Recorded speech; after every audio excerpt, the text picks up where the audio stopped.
dia a todos. Bom dia, doutora. Bom dia, doutora Catarina. Bom dia.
Agora o desembargador Ricardo, eu acho que saiu da sala.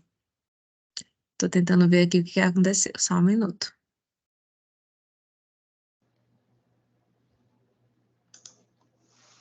Pronto, voltei aí. Pronto. Bem,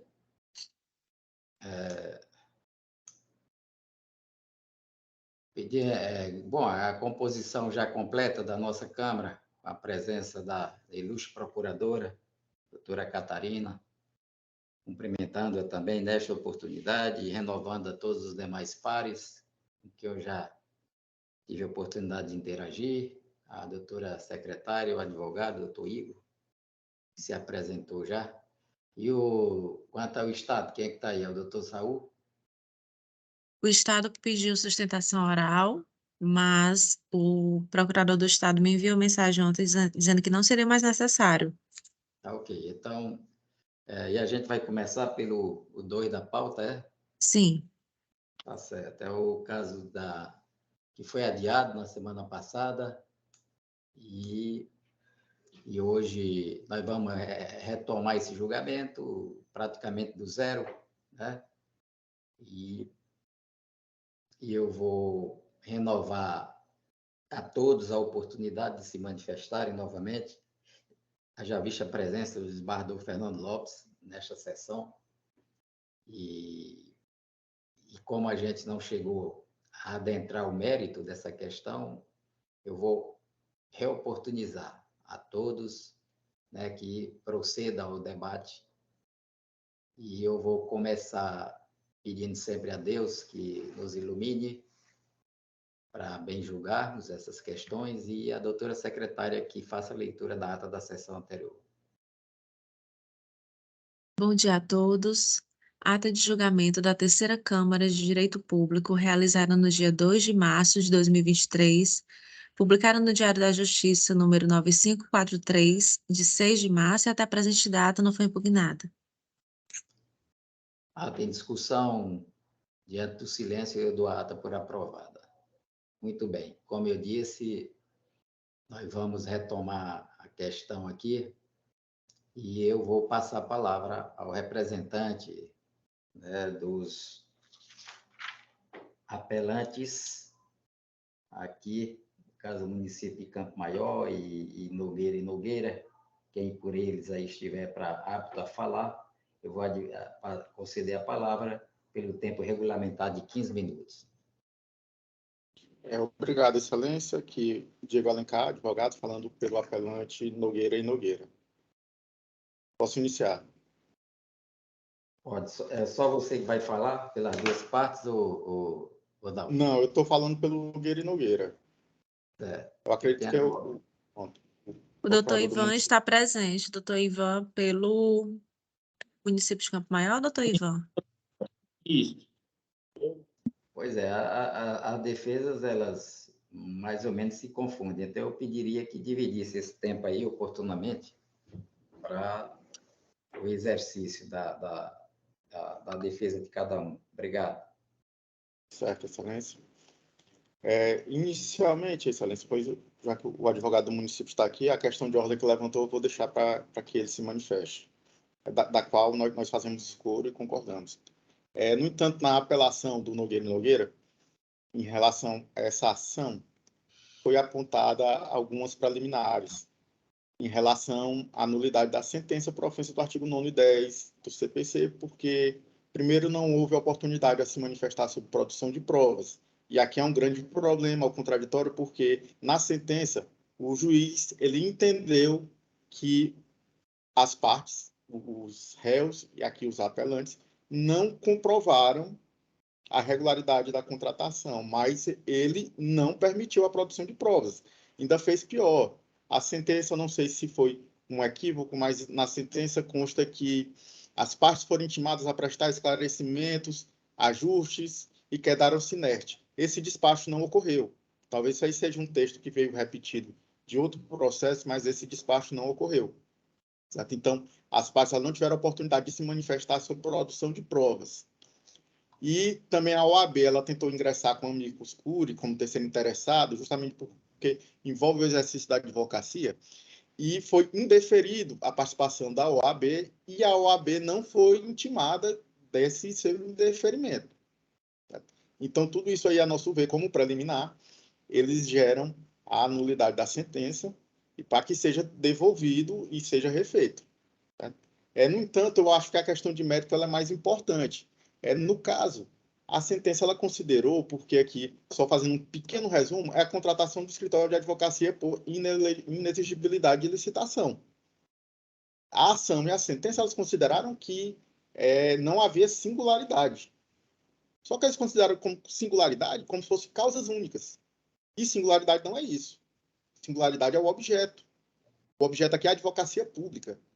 Você não pode elencar que qualquer advogado é capaz de militar na advocacia pública, embora a advocacia seja unipessoal ou uniprofissional, ou seja, não é necessário especializações para você atuar em certas áreas, mas eu não tenho capacidade técnica para atuar em direito portuário. E eu não posso dizer que qualquer pessoa tem habilidade para atuar na advocacia administrativa, na advocacia pública, que tratam com causas amplas, mas completamente específicas a um ramo do direito. E tanto a jurisprudência como a doutrina, elas vêm muito antes da reforma legislativa, que existe uma previsão expressa de que a advocacia é, por si só, uma atividade singular, o que isso altera toda a visão desta parte da 8666, e que na reforma, na nova lei de licitações, ela já tira essa exigência, mas, de qualquer maneira, o legislador ele disse, a advocacia pública, a advocacia ela é singular, e a singularidade ela é determinada pela notória especialização. Trata-se de um escritório que ele atua há mais de 20 anos de conhecimento, de amplo conhecimento. Vocês se derem uma checada, a quantidade de processos que nós temos aqui envolvendo a advocacia pública dentro desse tribunal, dentro de outros tribunais, ela é imensa. O titular e os membros têm formações específicas na área. O titular, Alexandre de Castro Nogueira, ele é mestre, doutor em Direito Público. O escritório atua há mais de 20 anos em assessoria municipal. Então, excelências, a questão de que a singularidade se representa a causas específicas, ela não se sustenta. Inclusive, nós juntamos em memoriais, foi apresentado, nós temos um precedente deste tribunal, numa ação de improbidade administrativa, em que, de relatoria do desembargador Erivan, de que é este o posicionamento hoje da jurisprudência, que a singularidade se volta não a causas únicas, mas sim a notória especialização. E outra questão que me causa espécie é a sentença e a ação informar que a prefeitura, o município, não havia necessidade de contratar um escritório tão especializado. O que é isso? estão alijando o direito do gestor, do município, a aplicar o princípio da eficiência do artigo 37 da Constituição Federal. Ele optou por um escritório especializado justamente para lhe dar suporte jurídico às suas causas. Isso aí, na minha visão, é tão absurdo porque essa defesa especializada que vai fazer frente às ações do Ministério Público contra o município, que vai fazer frente a apelações contra a sentença do judiciário de primeira instância, e precisa, sim, de uma assessoria especializada. Não tem como se dizer. É erário. É dinheiro público. Certo? Então, eu encerro aqui a minha palavra. Agradeço a Vossas Excelências. Seu microfone, desembargador Ricardo.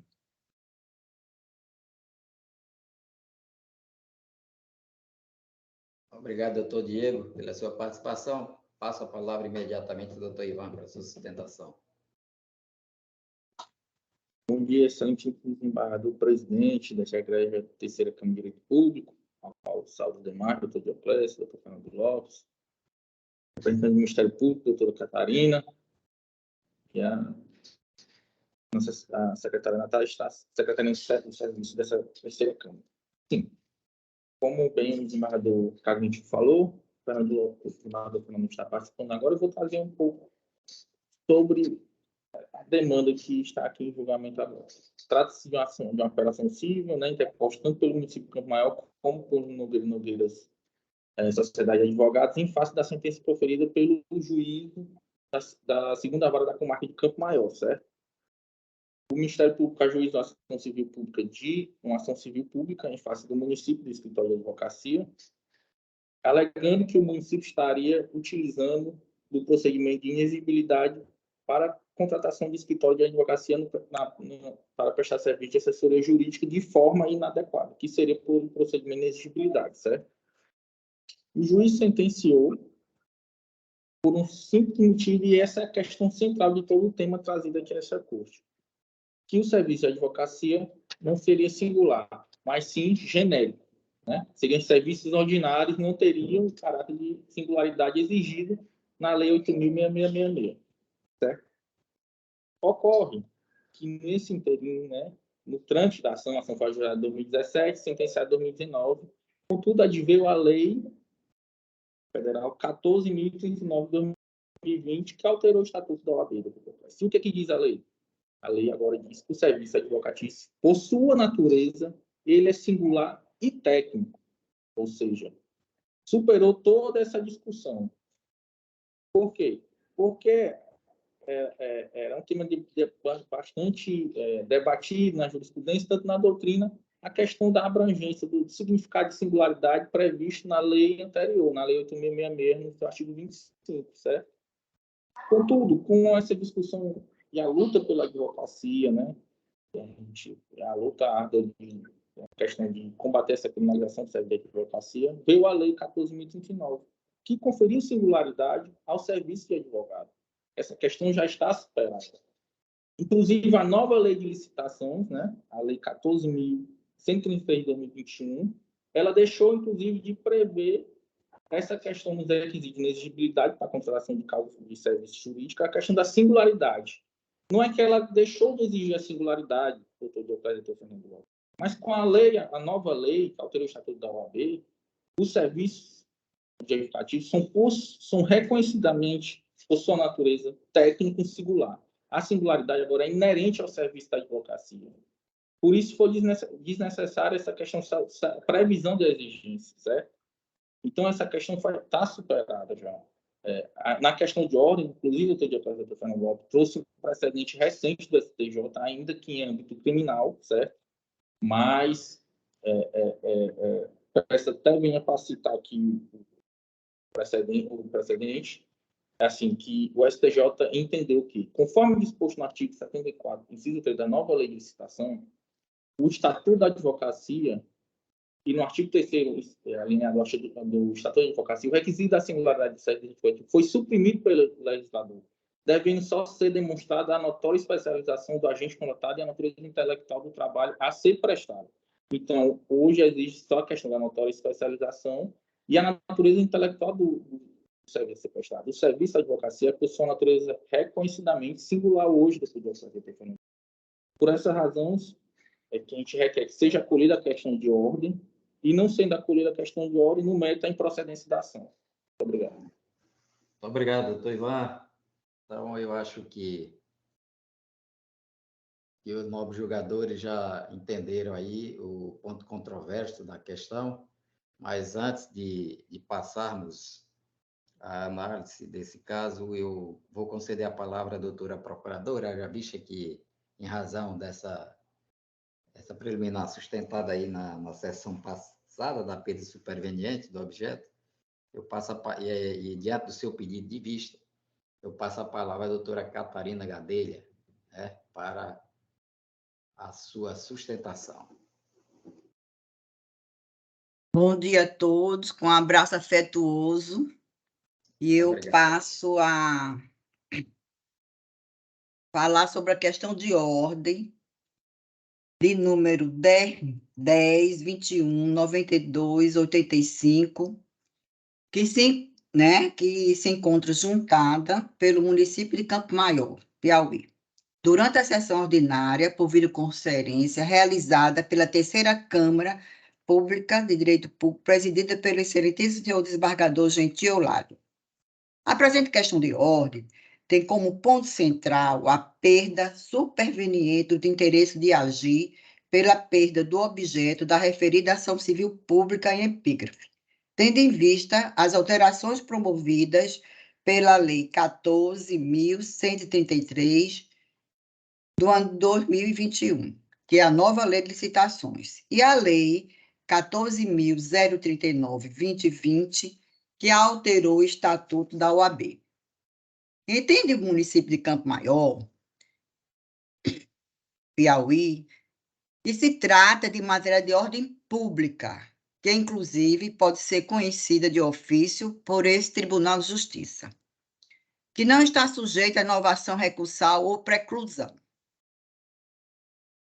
Mas o Ministério Público do Segundo Grau, presente à sessão, pugnou pela juntada da manifestação acerca da questão de ordem suscitada, o que faz pelas razões a seguir expostas. O município de Campo Maior suscita a perda superveniente do interesse de agir pela perda do objeto da referida ação civil pública, alegando que a nova lei de licitação, número 14.133/2021, teria suprimido o requisito da singularidade de serviço advocatício, passando a ser exigido somente a demonstração da notória especialização e a natureza intelectual do trabalho. Aduz que a Lei 14.039/2020 alterou o dispositivo do Estatuto da OAB, a Lei 8.906/94, dispondo expressamente que os serviços prestados pelos advogados são, por sua natureza, técnicos e singulares. Afirma ainda que a Lei número 14.039/2020 adotou expressamente a atividade profissional de advogado como singular, quando comprovada a notória especialização e, embora remeta à lei sua discriminação, seu parágrafo único estabelece parâmetros mínimos, autorizando a sua aplicabilidade. Desse modo, entende que não existe qualquer ilegalidade da contratação, pois as alterações legislativas atestam que o serviço de advocacia é, por sua natureza intelectual e singular, uma vez demonstrada a notória especialização e a necessidade do ente público e que seria possível a contratação direta, por meio de procedimento de inexigibilidade de escritório de advocacia pelo município de Campo Maior. Sem razão, o município de Campo Maior, Piauí. Inicialmente, mesmo com a promulgação da nova lei de licitação, A lei de licitação número 8.666/1993 coexistirá por 2 anos, cumprindo ao gestor optar entre licitar ou contratar diretamente, consoante a disciplina de uma ou de outra, apenas tendo que esclarecer expressamente tal escolha no edital, no aviso ou no instrumento de contratação direta, que não aconteceu, conforme o artigo 191 e seguintes da Lei número 14.133 de 2021, que é a nova lei da licitação, abaixo transcritas. Artigo 191. Além, até o decurso do prazo que trata o inciso 2º do caput do artigo 193, a administração poderá optar por licitar ou contratar diretamente com esta lei ou de acordo com as leis citadas no referido inciso, e a opção escolhida deverá ser indicada expressamente no edital ou no aviso ou instrumento de contratação direta, vedada a aplicação combinada desta lei com a citada do referido inciso. Parágrafo único. Na hipótese do caput deste artigo, se a administração optar por licitar de acordo com as leis citadas no inciso 2 do caput do artigo 193 desta lei, o contrato respectivo será regido pelas regras nelas previstas durante toda a sua vigência. O artigo 192 já diz: o contrato relativo a imóvel do patrimônio da União ou de suas autarquias e fundações continuará regido pela legislação pertinente e aplicada esta lei subsidiariamente. O artigo 193. Revogam-se os artigos 89 a 108 da Lei 9.876, de 21 de junho de 1993, na data de publicação. A Lei número 8.666, de 21 de junho de 1993, a lei, que é essa, é a lei que a gente está tratando, a Lei 10.520, de 17 de julho de 2002, e os artigos 1º a 47, linha A, da Lei de 12.462, de 4 de agosto de 2011, após decorridos 2 anos da publicação oficial desta lei. Artigo 194. Esta lei tem em vigor na data da sua publicação, 1º de abril de 2021. A despeito da possibilidade de contratação de serviços jurídicos contábeis pela administração pública mediante inexigibilidade de licitação, tal situação consubstancia excepcionalidade a ser cabalmente demonstrada, evidenciando simultaneamente a singularidade do serviço e a notória especialização do profissional. No contrato, eu dei uma olhada e não tinha a notória especialização dos profissionais. Não existia esse item no contrato feito pelo município de Campo Maior e o advogado e o escritório, né? Não se afigurando adequada a contratação para serviços ordinários e corriqueiros da administração. O Supremo Tribunal Federal não dispensa o atendimento dos pressupostos de singularidade, notoriedade, especialização para a contratação direta de serviço advocatício, estabelecendo, ademais, outros requisitos a serem satisfeitos para a contratação direta. Primeiro, existência de procedimento administrativo formal. Segundo, notória especialização profissional. Terceiro, natureza singular do serviço. Quarto, demonstração da inadequação da prestação de serviços pelos integrantes do poder público. E quinto, cobrança de preço compatível com o praticado pelo mercado. Então, são esses requisitos que o Supremo Tribunal Federal não dispensa. Não dispensa. De fato, a Lei Federal número 14.039/2020, esse contrato foi realizado antes de 2020, né?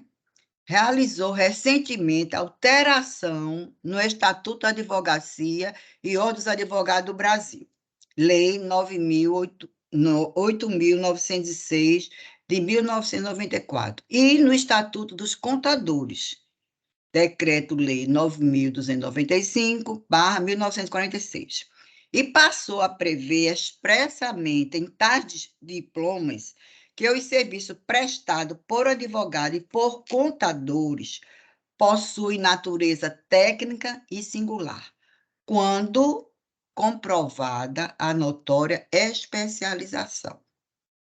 Porém, a citada alteração legislativa em nada modificou a necessidade da administração observar os requisitos estabelecidos nas leis de licitação número 14.133, de 2021, e número 8.666/1993, que é a demonstração da singularidade do serviço e a notória especialização do contratado. Nesse sentido, a alteração legislativa levada a efeito nos aludidos estatutos da OAB e contadores confundiu o requisito objetivo da singularidade, que incide sobre o serviço de que necessita a administração e refere-se à necessidade do tomador do serviço, com o requisito da notória especialização, que diz sobre a qualificação de quem será contratado, tratando-se de requisito de índole subjetiva pessoal, ao prescrever que os serviços profissionais de advogados são, por sua natureza, técnicos e singulares, quando comprovada sua notória especialização. A evidente improbidade e incompatibilidade constitucional com o artigo 37, inciso 21, da modificação levada a efeitos no referido estatutos, considerou suficiente a comprovação da notória especialização do profissional. Daí se tendo por evidenciada a singularidade do serviço, afigurando-se desimportante prescrutar a natureza das necessidades a serem enfrentadas pelo poder público contratante, corriqueiras ou excepcionais, tomando regra a contratação sem licitação, mesmo quando flagrante a possibilidade de competição entre diversos profissionais especialistas.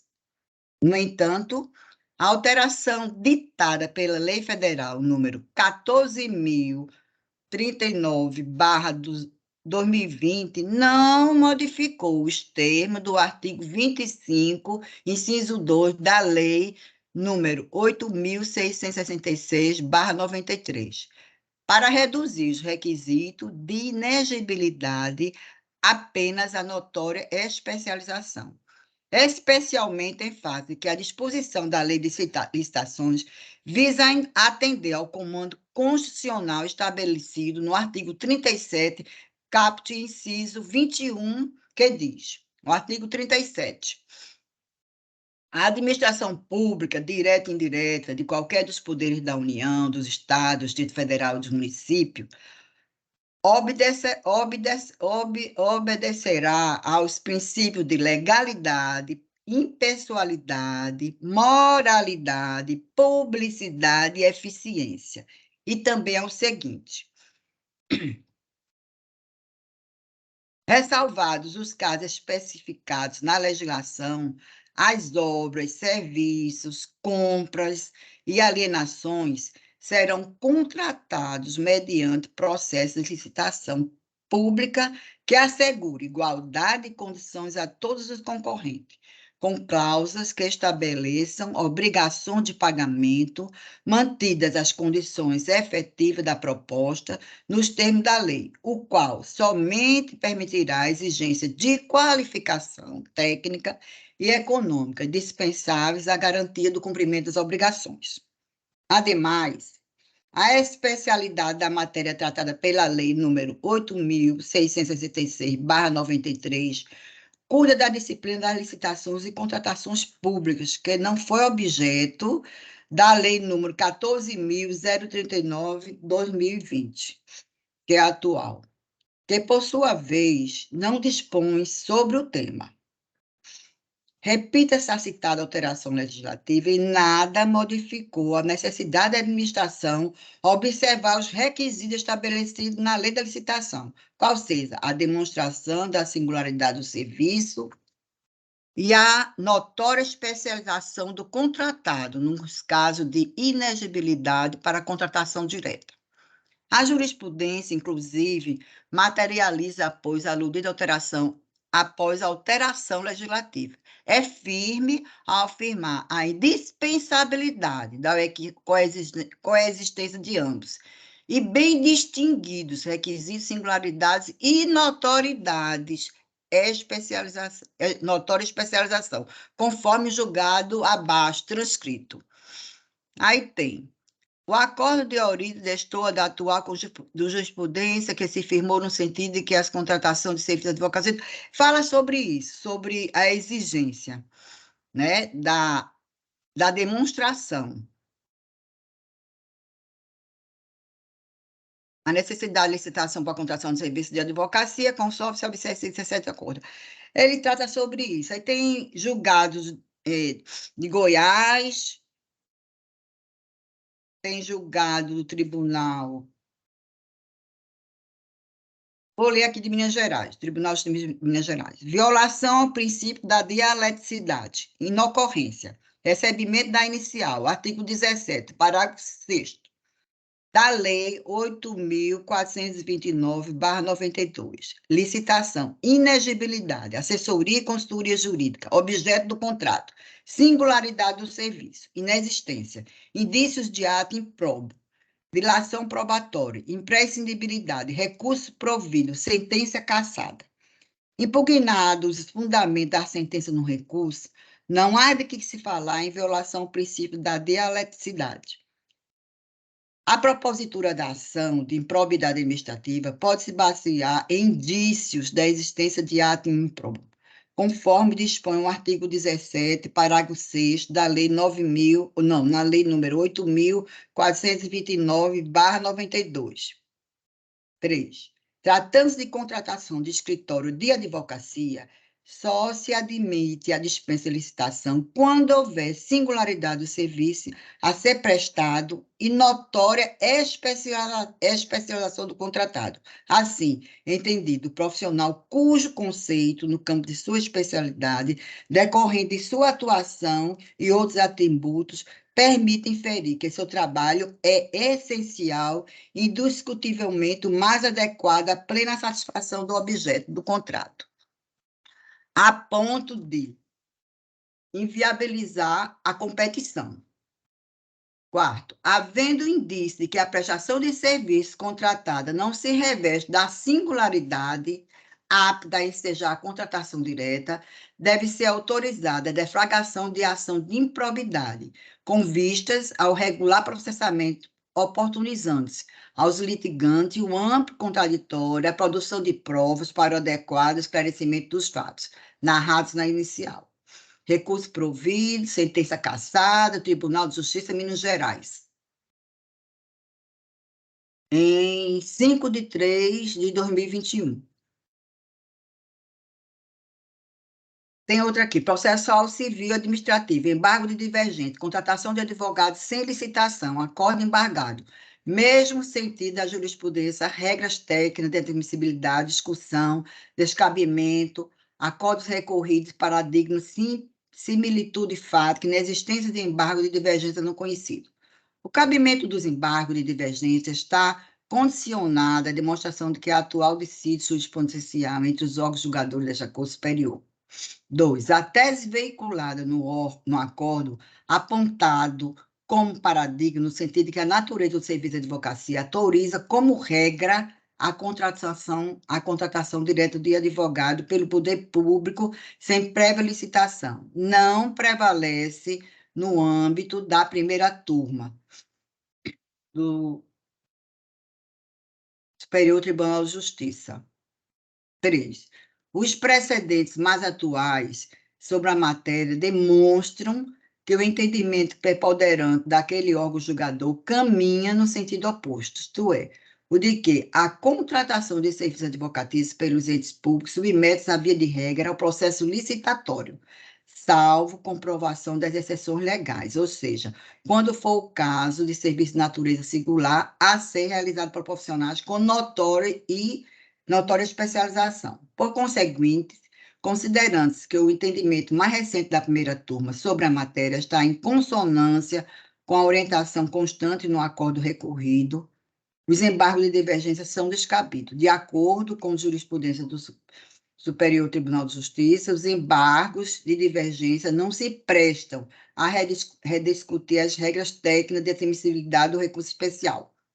Ou seja, é assente o entendimento desta Corte que não se admite os embargos de divergência quando não demonstrada a similitude fática entre os acordos paradigmas e recorrido, ou que se verifica quando a solução de litígio pelo julgado impugnado deu-se a partir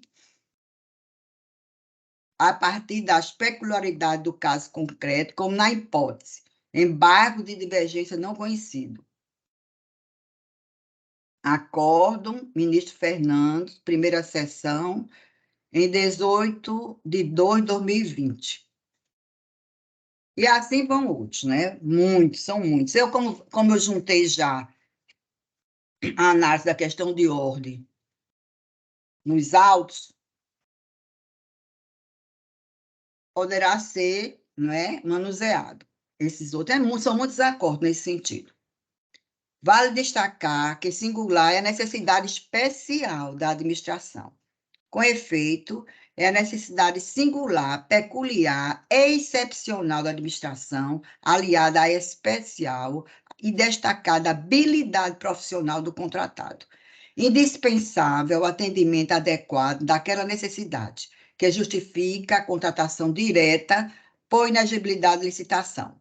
Nesse contexto, quando contrata escritório para o desempenho da assessoria jurídica corriqueira do ente, sem que o serviço a ser executado se revista de excepcionalidade, infugibilidade, podendo ser desempenhado por qualquer profissional da advocacia, a gestão ilegalmente despreza a realização de procedimentos licitatórios, que se afigura de rigor.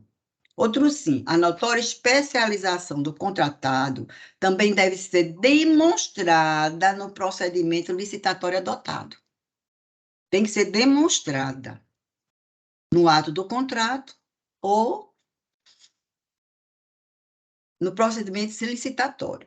Dessa forma, restando evidente que as necessidades da prefeitura contratante não desafiam o desempenho de tarefas excepcionais e anônimas, a competição entre profissionais é possível, não se afigurando suficiente, pois que possível contratado ostenta eventualmente a condição de profissional com notória especialização. Por conseguinte, a contratação de escritório de advocacia ao exercício da representação processual discriminada do ente, ausente a singularidade do objeto contratado, ao consubstanciar violação do artigo 25, inciso 2º da Lei de Citações, igualmente indica a vulneração do artigo 37, caput, inciso 21 da Constituição Federal.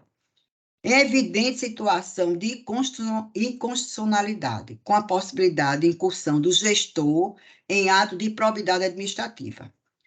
Quando a ruptura do sistema constitucional legal destina-se ao deliberado atendimento de interesse particular, na forma do artigo 11º, item 5, observando nos termos do parágrafo 1º da Lei de Improbidade Administrativa, número 8.429/1992.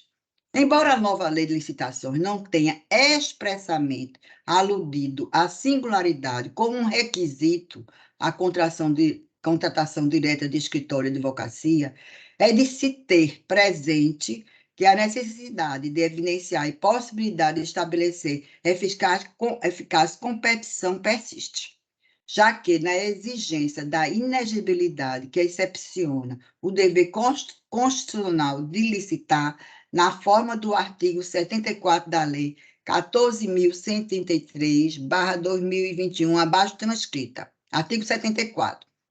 É inexigível a licitação quando inviável a competição, em especial nos casos.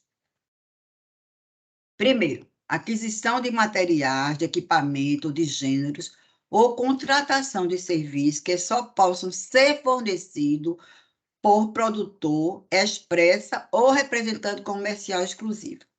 Contratação de profissional do setor artístico diretamente ou por meio de empresário exclusivo, desde que consagrado pela crítica especializada ou pela opinião pública. Terceiro, contratação dos serviços técnicos especializados de natureza predominantemente intelectual, com profissionais ou empresas de notória especialização, vedada a inexigibilidade para serviços de publicidade e divulgação.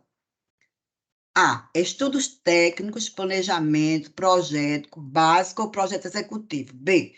Pareceres, perícia e avaliação em geral. C. Assessorias ou consultorias técnicas, auditoria financeira ou tributária. D. Fiscalização, supervisão, gerenciamento de obras e serviços. E.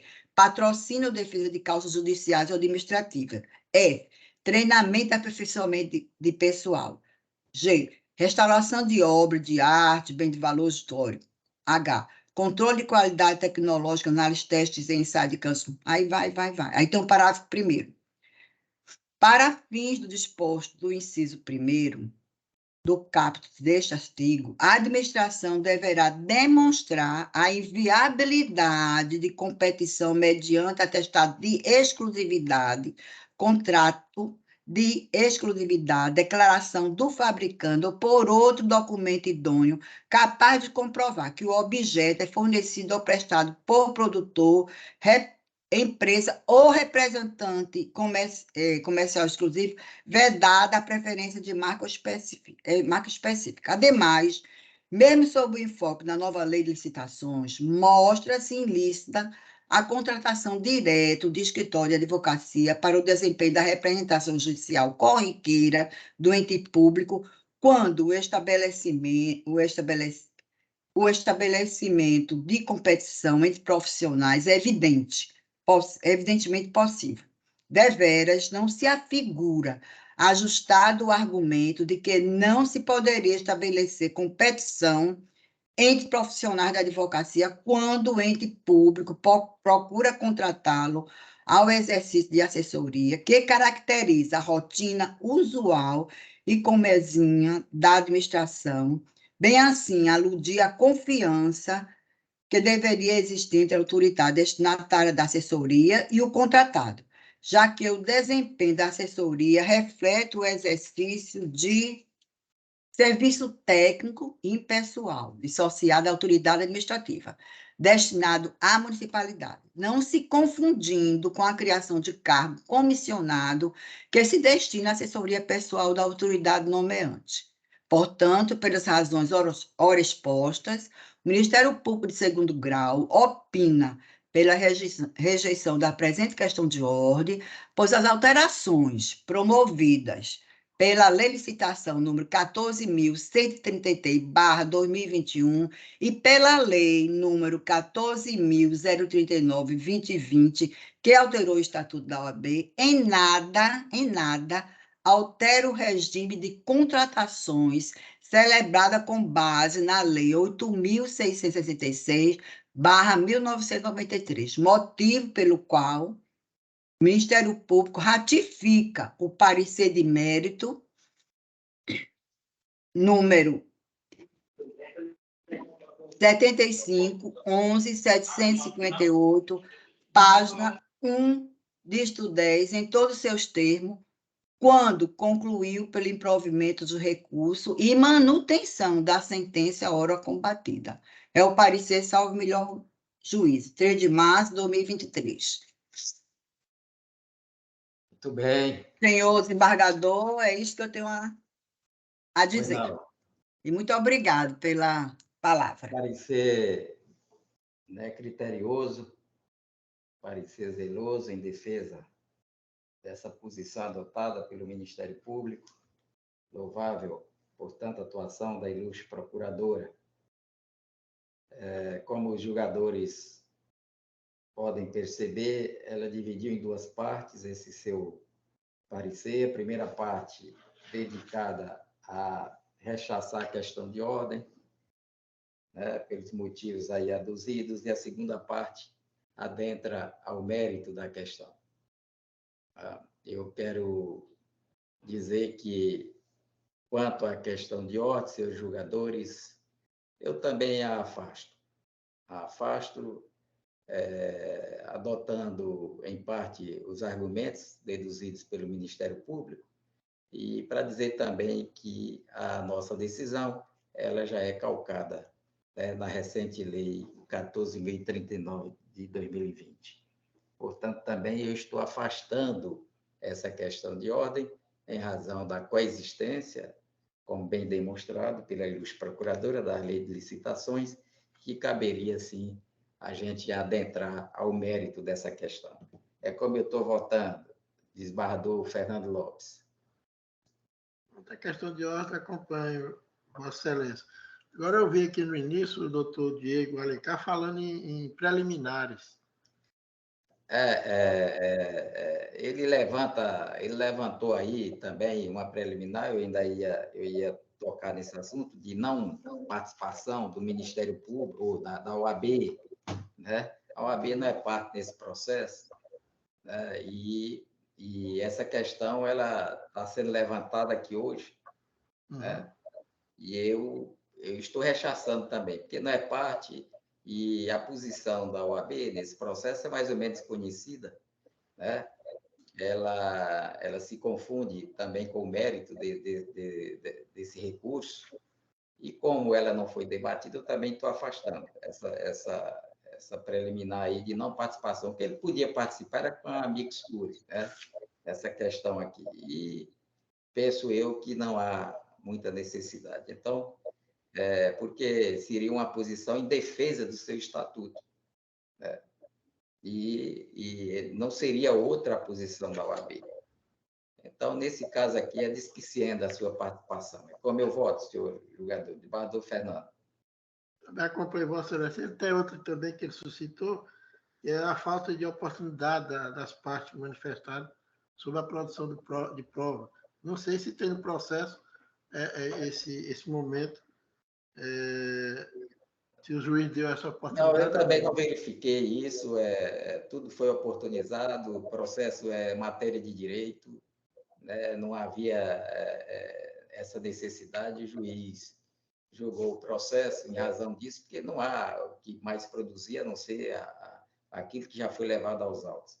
Então, não haveria realmente mais necessidade. Eu também estou afastando, porque a matéria aqui é exclusivamente de direito. Eu concordo. Doutor Dioclésio. Excelência, eu também fiquei muito atento aqui, tanto a questão de ordem quanto as preliminares, que eu acompanho integralmente, né, Vossa Excelência. Eu fiquei um pouco mais preocupado com relação à falta de oportunização das partes para a produção de alguma prova que é previsto no nosso CPC, né? Mas, como Vossa Excelência menciona, o juiz tinha elementos para julgar o processo, embora, de certo modo, crie uma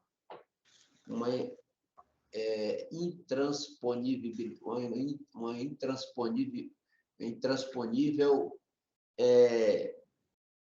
observação, né, processual, para que as partes sejam ouvidas antes que seja julgado o processo. Eu não sei se chegou a esse ponto do juiz não disponibilizar às partes, né, tanto a oportunidade de produção de novas provas, como também de que o processo estaria pronto e iria julgá-lo, né?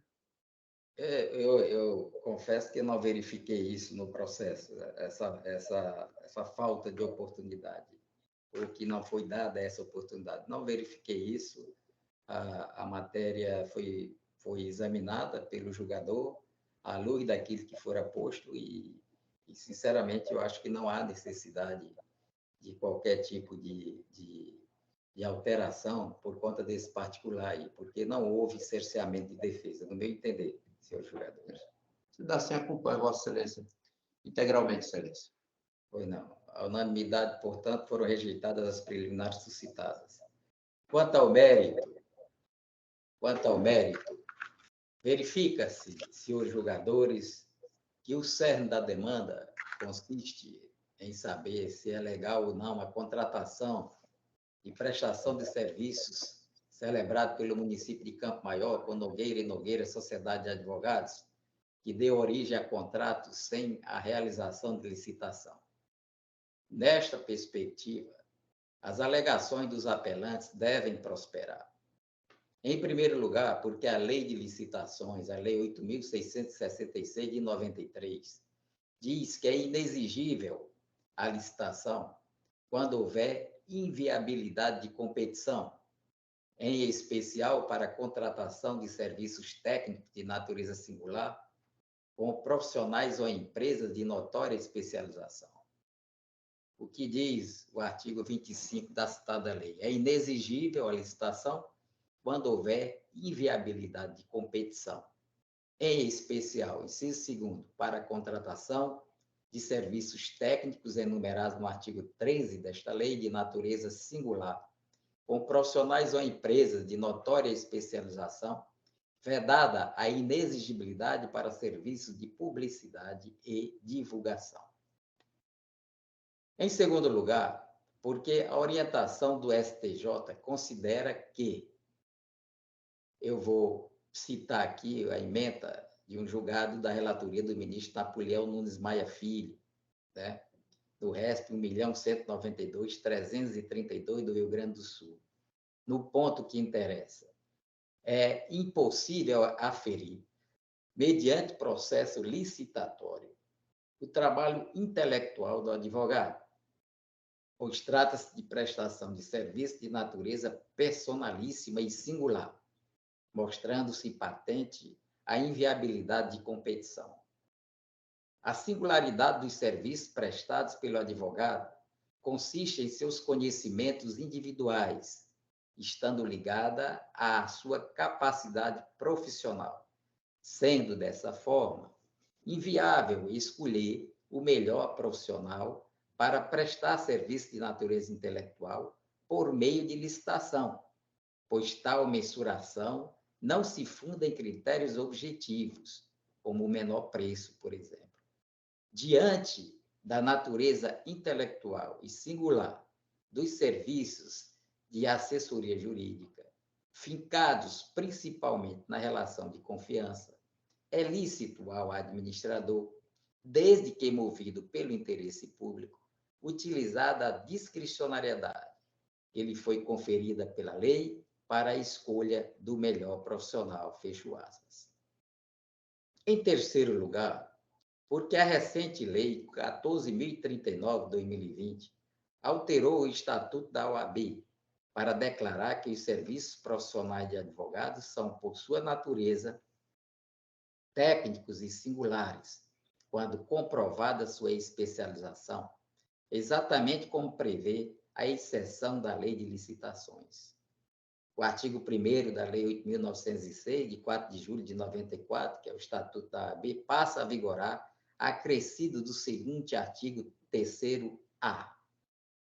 Referido dispositivo diz: os serviços profissionais de advogados são, por sua natureza, técnicos e singulares, quando comprovada sua notória especialização nos termos da lei. Na referida normativa, a definição de, abro aspas, notória especialização, fecho aspas, adotada no texto, é a mesma dada pela exceção prevista na Lei de Licitação 8.666 de 93. Em quarto lugar, porque o STF, no qual a questão em apreço se encontra submetida ao regime de repercussão geral no STF, nada obstante não tenha sido concluído o julgamento, o relator ministro Dias Toffoli, no recurso extraordinário 610.523 e 656.558, entendeu, abro aspas, que é constitucional a contratação desse serviço sem licitação. Quanto à ADC 45, seu julgamento já teve 7 votos no sentido da constitucionalidade do dispositivo.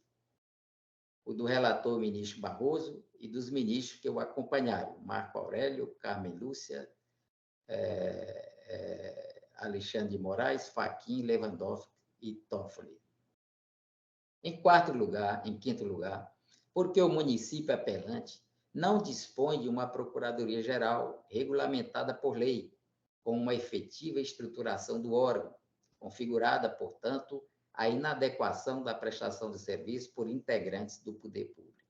Nesse sentido, considero que restaram suficientemente fundamentados os argumentos dos apelantes para a reforma da sentença vergastada, e, não obstante a questão de ordem apresentada e a manifestação ministerial. Com fundamento nestas razões, considerando que os fatos e fundamentos expostos pelos apelantes são suficientemente consistentes para elidir as provas e os fundamentos da sentença vergastada, vota pelo conhecimento e provimento da apelação interposta para reformar a sentença, julgando-se improcedentes os pedidos iniciais. É como eu voto, senhor julgador, desembargador Fernando Lopes. Acompanha, Vossa Excelência. Doutor Dioclésio. Igualmente, Excelência, acompanha integralmente o vosso voto. A unanimidade, portanto, foi conhecido e dado provimento ao apelo nos termos do voto do relator. Eu agradeço a participação dos advogados, né, interessados nessa questão, que fizeram participação, de igual modo. Agradeço também a participação da doutora procuradora, né, zelosa no sustento dos interesses do Ministério Público. Eu passo agora... Peço licença para me retirar da sala. A votação do feito de número 1 da pauta, apelação possível, 082865864, origem Teresina, segunda vara do feito da Fazenda, apelante Sindicato dos Agentes Penitenciários e Servidores Administrativos da Secretaria de Justiça e Segurança Pública do Estado, advogado José Lustosa Machado Filho, apelado Estado do Piauí, Procuradoria da minha relatoria. Pelo que eu sei, não haverá sustentação, né? Isso, sem sustentação. Pois não, o relatório ele está disponibilizado, senhor julgador. Aqui, em linhas gerais, o sindicato, representando seus agentes, ele quer que a secretaria forneça armas e munições, né, para os seus associados. E houve a negativa e eles ingressaram em juízo. E foi julgado improcedente essa ação, né? E, conforme, portanto, esse simplório relato, pretende o apelante ver reformada a sentença que julgou improcedente a ação ordinária com pedido de tutela de urgência, a fim de determinar que o requerido acautele arma de fogo, pistola .40, aos substituídos. A priori, cumpre pôr em relevo que o Estatuto de Desarmamento, no que tange ao porte de arma para as diferentes carreiras que menciona em seu artigo 6º, tem natureza de norma geral, não podendo impor aos Estados-membros o modo de reger e estruturar suas carreiras estaduais sob pena de inconstitucionalidade. Embora o Estatuto do Desarmamento excepcione os apelantes, juntamente com outras categorias de profissionais, como sendo autorizados a portar arma de fogo, não lhes confere, desde logo, tal prerrogativa.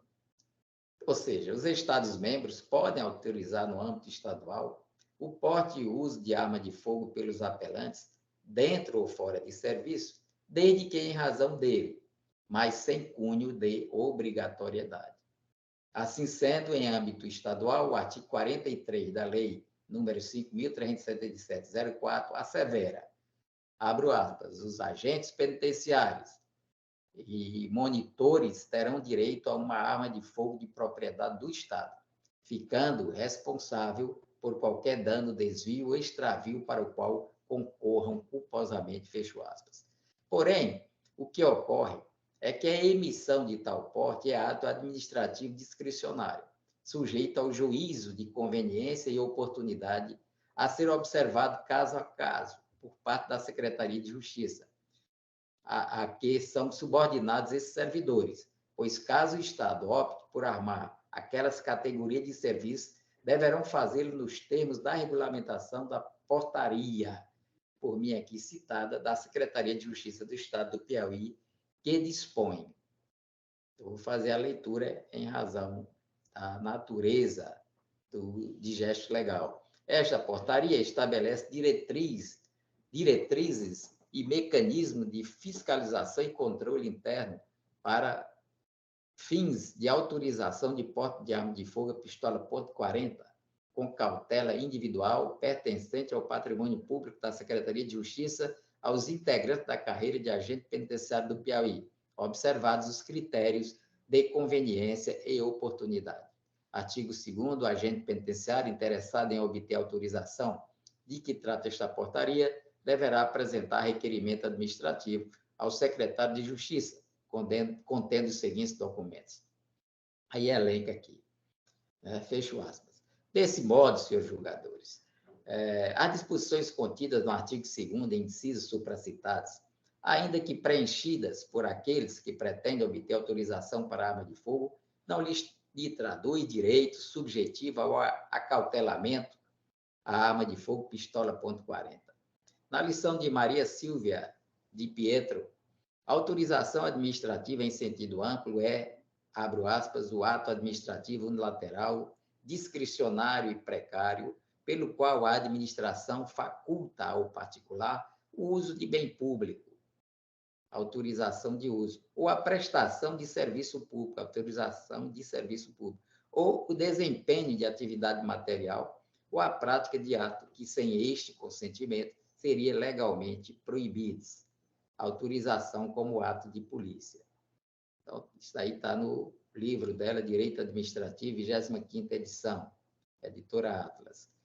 Essa discricionariedade conferida ao administrador na autorização limita os contornos da sindicância pelo Poder Judiciário, não cabendo-lhe fazer controle sobre o mérito do ato administrativo, ou seja, não pode dizer se ele é conveniente ou oportuno, sob pena de imiscuir-se na atividade típica do administrador.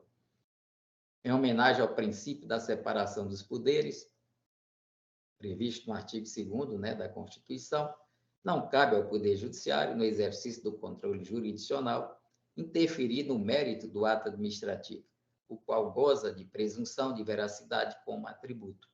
Ao Judiciário compete analisar apenas e tão somente os aspectos relacionados à legalidade do ato, a qual não está sendo impugnada na presente apelação. A jurisprudência dos tribunais superiores é firme em afirmar que não cabe ao Judiciário adentrar no mérito administrativo. Aí eu cito aqui algumas jurisprudências, viu? Do Paraná, aliás, trago aqui do Supremo Tribunal, do STJ, melhor dizendo, né? Da relatoria do ministro Hamilton Carvalhito, né? Onde ele diz aqui, onde interessa, o Poder Judiciário não pode atuar como legislador positivo, nem ingressar na seara do mérito administrativo, etc. Trago uma daqui também, de outra do STJ, da relatoria do ministro Benedito Gonçalves, né, no mesmo sentido. Observa ainda que a ação ordinária, número 00-190-5306-2013, citada pelo apelante, refere-se à inclusão no orçamento do Estado do ano seguinte de verbas suficientes para a aquisição de armamento para todos os agentes penitenciários, bem como o acautelamento das armas, distinguindo-se da presente apelação, que busca somente o acautelamento de arma de fogo, pistola .40, aos substituídos, sem prova de nenhuma previsão orçamentária existente.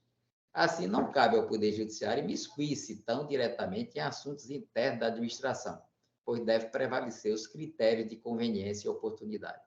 Nesse sentido, tenho que a determinação de acautelamento de arma de fogo, pistola .40, constitui medida programática restrita no âmbito do mérito administrativo, que demanda planejamento, política pública, prévios estudos, previsão orçamentária. E, portanto, é preciso cautela em requerimento deste jaez, ou seja, deve o Poder Judiciário agir com parcimônia em situações de aparente omissão do poder público, tendo em vista o princípio da separação dos poderes e ainda as questões orçamentárias.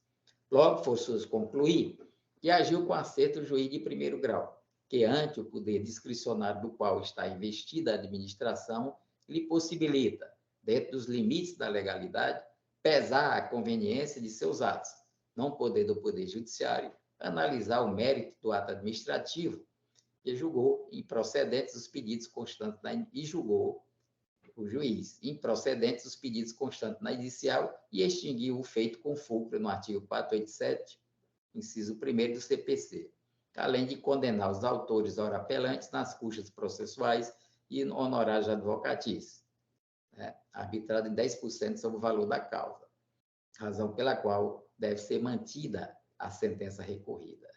Diante do exposto, eu voto pelo conhecimento e desprovimento do apelo, restando confirmada a sentença pelos seus próprios méritos. Condeno o apelante nas custas e honorários recursais, os quais majorem 5%, totalizando assim 15% sobre o valor da condenação, nos termos do artigo 85, parágrafo 11 do CPC. Com meu voto, desembargador Fernando. Acompanho, Vossa Excelência. Doutor Dioclésio. Igualmente acompanho o bem assentado voto de Vossa Excelência. Pois não, a unanimidade foi conhecida e desprovido o apelo, nos termos do voto do relator. A nossa pauta se esgota. Eu quero agradecer a presença de todos, o embaixador Fernando, doutor Dioclésio, doutora Catarina, doutora Natália. Obrigado por tudo e um bom dia a todos, já antecipando um bom final de semana. Bom dia a todos. Obrigado, doutor Ricardo. Bom fim de dia a todos. semana. Bom fim de semana. Igualmente, o meu bom dia e também desejar um abençoado final de semana a todos. Amém. Tá. Até logo. Até mais. Bom dia a todos. Bom dia.